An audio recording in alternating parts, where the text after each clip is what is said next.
Hello students, आज हम physical education and yoga विषय के अंतर्गत अध्ययन कर रहे हैं। छात्रों, आज हम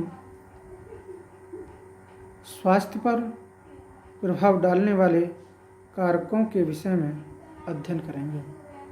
स्वास्थ्य पर ऐसे कौन कौन से कारक हैं जो प्रभाव डालते हैं, जैसे भोजन है, व्यायाम है, निद्रा तथा विश्राम है, मानसिक स्वास्थ्य, शारीरिक स्वास्थ्य, मादक पदार्थों का प्रयोग, टेलीविज़न का प्रभाव, संक्रामक रोगों का प्रभाव, उत्तम साहित्य और मनोरंजन आदि इन कारकों पर आज विस्तार से अध्ययन करेंगे।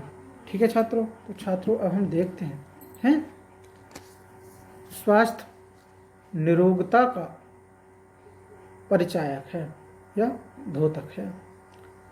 स्वस्थ व्यक्ति की वह मनोशारीरिक दशा है जिसके अंतर्गत शारीरिक तथा मानसिक रूप से प्रसन्नचित्त रहता है। हम उस व्यक्ति को ही शारीरिक रूप से स्वस्थ मानते हैं जो सभी अंगों का उचित प्रकार से संचालन कर सकता है। मानसिक रूप से स्वस्थ व्यक्ति वह होता है जो बाह्य पर्यावरण के साथ समन्वय स्थापित कर लेता है तथा जिसमें किसी प्रकार का सांवेगिक तनाव नहीं होता। तो छात्रों, आज हम इन्हीं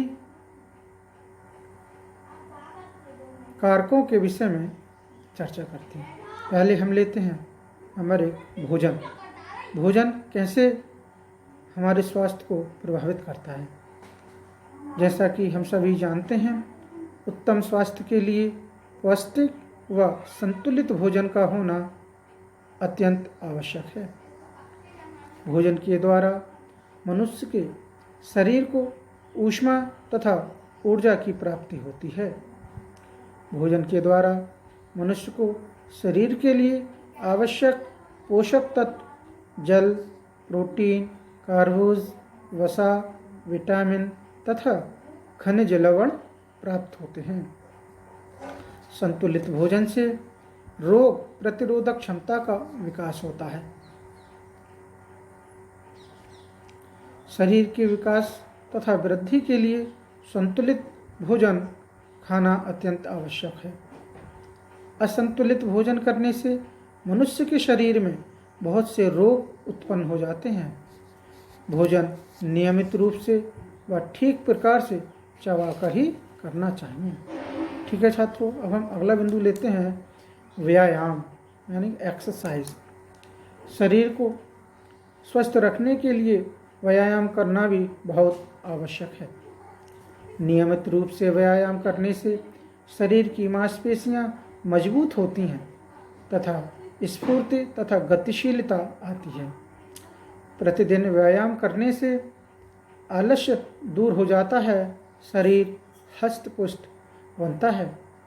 व्यायाम करने से शरीर में रक्त भली प्रकार प्रभावित होता है, जिससे वह दिन भर कार्य करने के लिए तैयार रहता है।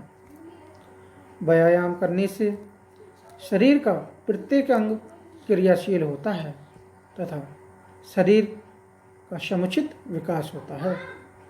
अब देखते हैं अगला, निद्रा तथा विश्राम। शरीर को स्वस्थ रखने के लिए विश्राम करना भी बहुत आवश्यक है, क्योंकि यदि मनुष्य लगातार काम करे तो उसका शरीर थकान का अनुभव करने लगता है, जिसको दूर करने के लिए विश्राम की आवश्यकता होती है। विश्राम करने से मस्तिष्क तथा स्नायु संस्थान की कार्यक्षमता बढ़ती है। निद्रा लेना एक उत्तम विश्राम है। पर्याप्त निद्रा नहीं लेने पर स्वास्थ्य बिगड़ जाता है।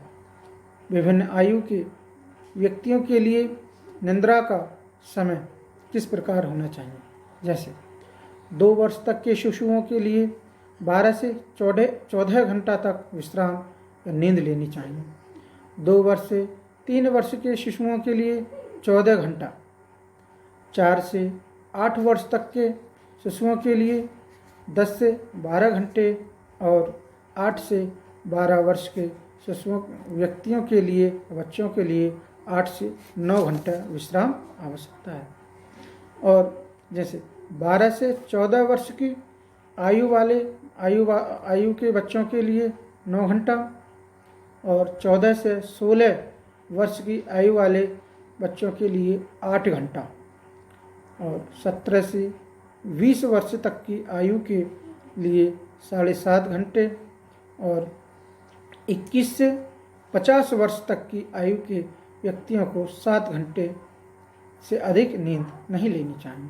ये उम्र के अनुसार व्यक्ति को नींद का समय बताया गया है। ठीक है, अब हम देखते हैं अगले बिंदु में अपना मानसिक स्वास्थ्य। मानसिक स्वास्थ्य के साथ साथ मानसिक स्वास्थ्य भी उत्तम होना चाहिए। शारीरिक स्वास्थ्य के साथ साथ व्यक्ति का मानसिक स्वास्थ्य भी उत्तम होना चाहिए, क्योंकि स्वस्थ शरीर में ही स्वस्थ मस्तिष्क का निवास होता है। शरीर तथा मन एक दूसरे के पूरक हैं। शरीर मन की इच्छा के अनुसार कार्य करता है।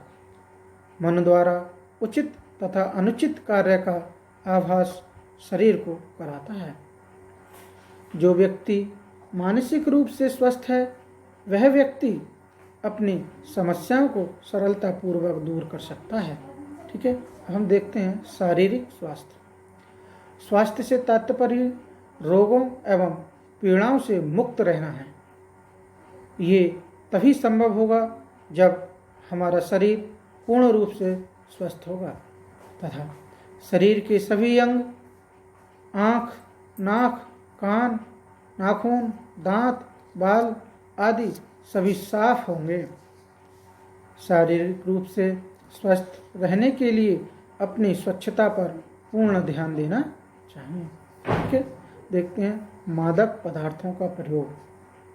मादक पदार्थों में क्या क्या आते हैं, जैसे चाय, कॉफ़ी, बीड़ी, सिगरेट, तंबाकू, गुटखा, भांग, गांजा, मदिरा, अफीम, हेरोइन तथा अन्य प्रकार के नशीले पदार्थ व औषधियाँ स्वास्थ्य के लिए हानिकारक हैं।